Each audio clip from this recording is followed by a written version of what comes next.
The truth is that Netanyahu said in 1996 in a book called Fighting Terrorism, he laid out the whole plan. Usually when there are terrible plans, they don't hide them.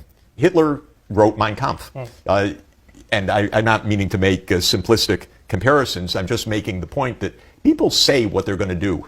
Netanyahu wrote in 1996 his plan for how he was going to make Israel safe. Brzezinski wrote in 1997 a different book called The Grand Chessboard of how he was going to make the United States the world's unipolar power. So they write the story, and you can go back and evaluate. Did they know what they're talking about? Are they full of BS? Did they cause a lot of trouble? So just on 2 points. Brzezinski in 1997 says the U.S. can expand NATO. Russia will have no choice but to accede. What's Russia going to do? Is it going to become an ally of China? No way, says Brzezinski. You know, okay, interesting. Didn't quite get that one right, Zbig. Netanyahu has a different idea, and it's coherent, but it's kind of madness. His idea is we captured the Palestinian lands in 1967, and we're never going to give them back. So we're just going to rule over the Palestinians. There's a second take which says we're not going to give it back because God in the year 700 BC or in the year 1000 BC, but written in a book, the book of Joshua in the year 700 BC, told us it's ours. And there are people that absolutely believe that as well. Netanyahu spells out very clearly the following story. He says we're going to keep the land.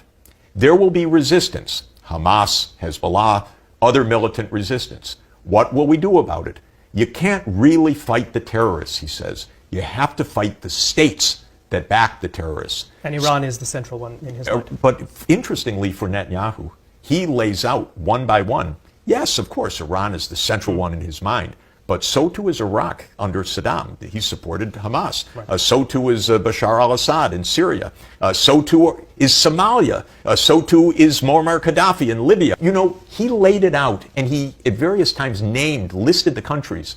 And one list that showed up in the Pentagon just after 9/11 was 7 countries: Iran, Iraq, Lebanon, Syria, Somalia, Sudan, and Libya. And you know what the plan was?